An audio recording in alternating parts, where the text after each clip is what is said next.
Então, pessoal, continuando aqui sobre os números primos. Então, nós vimos ali que os números primos têm apenas dois divisores, o 1 e ele mesmo. Por exemplo, vamos lá, se eu vou achar aqui os divisores de 2. Tá, os divisores de 2. Aí eu vou achar o 2, ele divide por 1 e por 2. Então, ele é um número primo porque ele só divide apenas por 1 e por ele mesmo. Então, os divisores de 3. 3 só divide por 1 e por ele mesmo. Também é um número primo. Agora, quando eu falo os divisores de 4. 4 vai dividir por 1.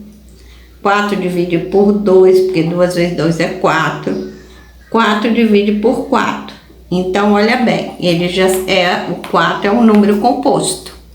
Ele já não é um número primo. Vamos ver os divisores de 6.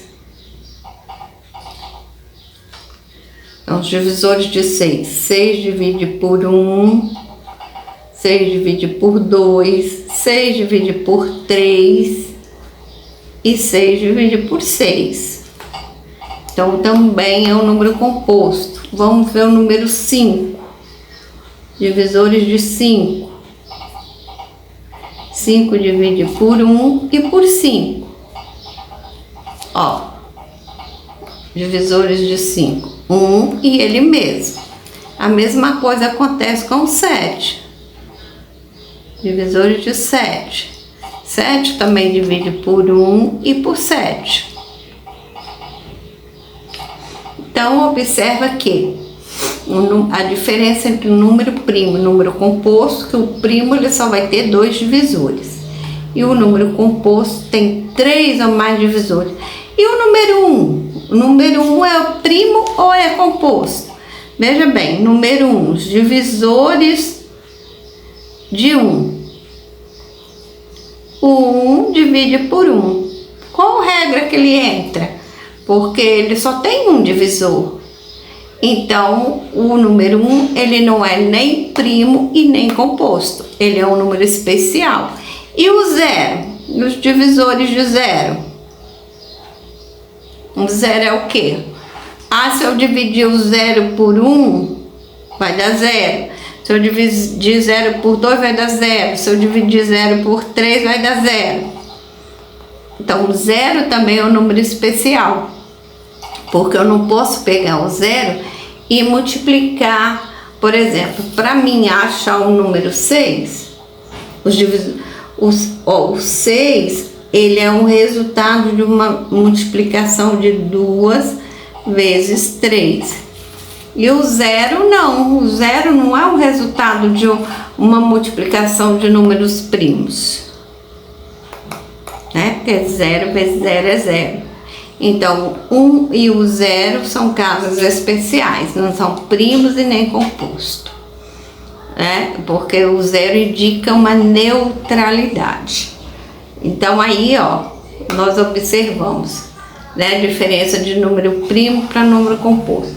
Aí, se tiver um número grande, para mim, descobrir se ele é primo, como é que eu faço? Né? E aí, como é que eu faço se eu tiver um número bem grande para descobrir? Bom, pessoal, eu tenho aqui uma dica, né? Tem umas dicas boas, são bem valiosas, para a gente descobrir alguns números primos. Então, o que eu vou fazer? Eu construo uma tabela assim de 3 colunas e 8 linhas. 1, 2, 3, 4, 5, 6, 7, 8. 8 linhas. Eu vou colocar nessa tabela o primeiro número par, que é 2. Agora eu vou começar a distribuir nessa tabela números ímpares. Quais são os números ímpares? Aqueles que terminam em 1, 3, 5, 7 e 9. Então, vou botar aqui, ó, 2 é par, 3 é ímpar, 4 é par, não boto 5 que é ímpar, 6 é par, eu não ponho 7 que é ímpar, 7. 8 é par, o 9 é ímpar, só vou colocar números ímpares. 10 é par, 11 é ímpar, 12 é par, 13 é ímpar, 14 é par, 15 é ímpar, 16 é par, 17 é ímpar, 18 é par, 19 é ímpar, 20 é par, 21 é ímpar, 22 é par, 23 é ímpar, 24 é par, 25 é ímpar, 26 é par, 27 ímpar, 28 é par, 29 é ímpar. Observa que nós estamos colocando aqui nessa tabelinha números ímpares, só o 2 que é par. Então, 30 é par, 31 ímpar, 32 é par, 33 ímpar, 34 é par, 35 ímpar, 36 é par, 37 ímpar, 38 é par, 39 ímpar, 40 é par, 41 é ímpar, 42 é par, 43 é ímpar, 45 é ímpar, 46 é par, 47 é ímpar. Ok. Bom, o único número que eu coloquei par foi o 2. Então, com essa tabela, pessoal, nós vamos conseguir descobrir os números primos que está entre 1 e 50. Então, veja bem. Aqui nessa coluna do meio, eu risco todos esses aqui abaixo do 3. Então, elimino esse, elimino esses daqui. Porque nós observamos que o único número primo que é par é o número 2. Os outros números primos são ímpares. Bom, agora nessa primeira coluna eu risco o que é terminado em 5. Né? E nessa aqui também eu risco quem é terminado em 5. Então, todos estes que sobraram são números primos. O 3, o 5, o 7, o 11, o 13, o 17, 19, 23, 29, 31, 37, 41, 43, 47.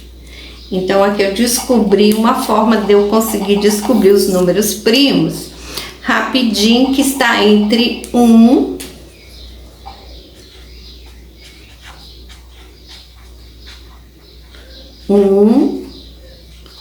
e 50. Então, essa aqui é uma maneira de descobrir números primos. Agora, outra maneira que nós vamos ver quando for um número grande, né? Quando for um número grande, vamos ver como que a gente vai fazer. Aqui nessa tabela, nós já descobrimos alguns números primos. Então, por exemplo, vamos supor que eu quero descobrir se o número 401 é primo. Como que eu vou fazer? Eu vou ter que fazer achar os divisores de 401 todinho, fazer aquele... Não, mas eu vou precisar fazer algumas contas. Por exemplo, lá nos critérios da divisibilidade, eu já descobri que o número só pode ser dividido. Aí, para mim poder descobrir se esse 401 é primo, eu vou ter que dividir ele por números primos, para ver se alguma dessas divisões não sobrar resto, é porque ele é um número composto. Se ele não sobrar zero, se em uma dessas divisões que eu fizer pelos números primos sobrar resto, ele é porque ele não divide. Se ele não divide, ele só vai dividir por ele, por um e por ele mesmo, ele vai ser primo. Agora, se alguma das divisões acabar com zero, né? Sobrar zero, não sobrar resto, ele vai ser um número composto. Então, de que forma que eu faço isso? Eu vou ter que fazer algumas contas, não tem jeito. Mas eu posso evitar algumas contas, né? Igual, por exemplo, nos critérios da divisibilidade, eu já sei que um número para ser dividido por 2 tem que ser par. Então, aqui 401 eu já sei que ele não divide por 2. Então, eu não preciso testar a divisão por 2.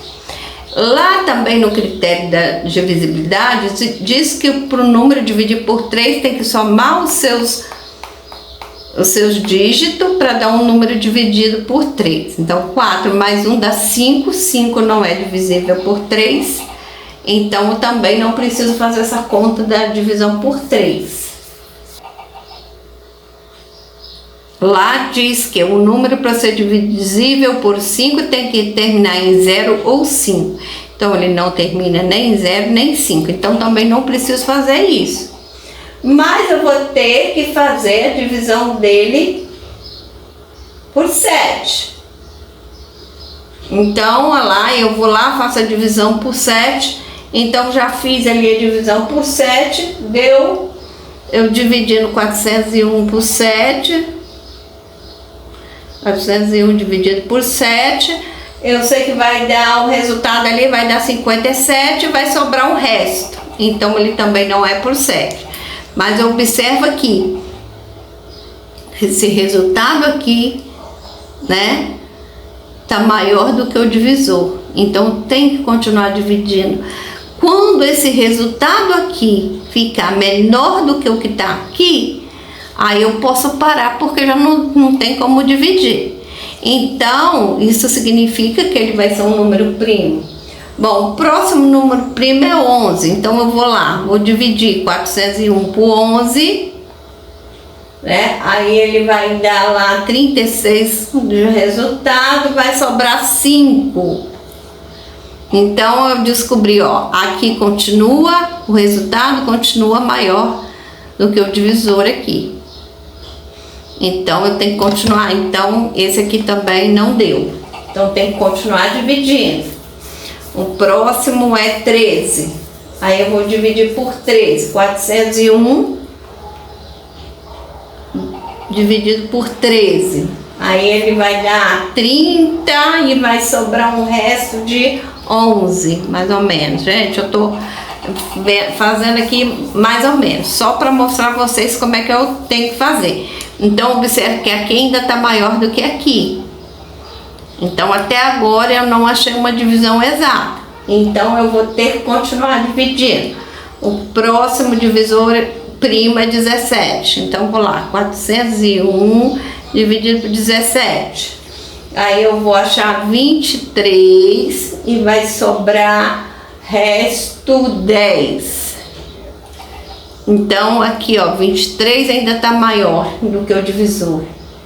Então, não dá. Então, já vi que ele também não divide por 17. Vou testar por 19. 401 dividido por 19. Então, quando eu divido 401 por 19, eu vou achar aqui 21 e vai sobrar como resto 2. Então, ó, 21 ainda tá maior do que 19. Agora eu vou por 23. Então, vou lá, 401 dividido por 23. Aí, eu vou achar aqui 17 e o resto 10. Resto 10. Então, aqui eu observo que esse 17 está menor do que o divisor. Menor. Bom, eu já testei até aqui, até chegar num resultado menor do que o divisor. Chegou num resultado menor que o divisor, eu não preciso continuar a dividir, porque aí eu já sei que esse número é primo. Aí agora vamos ver o número, outro número. Agora o 253. Vamos testar o 253 para saber se ele é primo ou se ele é composto. Então vou aplicar a regra da divisibilidade aqui. Não é divisível por 2 porque não é par. Não é por 3 porque a soma dos seus dígitos dá 10 e 10 não é divisível por 3. Não é divisível por 5 porque não terminou nem em 0 nem 5. Então esse aqui eu já testei. Agora vamos ver se ele é por 7. Aí eu vou ter que fazer a conta. Então 253 dividido por 7, achei 36, sobrou 1. Então não deu. Vou experimentar pelo 11. Então 253 dividido por 11, achei 23, sobrou 0. Olha aí, divisão exata. Então eu achei um número que divide esse além do 1 e dele mesmo. Então eu achei mais um número. Eu preciso ficar tentando mais? Não. Já achei 3 números. Então se eu já achei 3 números, eu sei que ele divide por 1, por ele mesmo e por 11. Então eu não preciso testar mais por quais ele divide. Então eu já sei que ele é um número composto. Aqui pelo menos você sabe como descobrir entre 1 até 50 quais são primos. Eu não testei ainda se dá certo até o 100, mas existe tabelinha, você acha na internet tabelinha que tem números primos de 1 a 100, de 1 a 1000, entre 1 e 1000, entre 1 e 50 você pode fazer. Se você estiver fazendo uma prova que precisa saber qual é o número primo, rapidinho você constrói essa tabela e faz. Ok? Então até a próxima.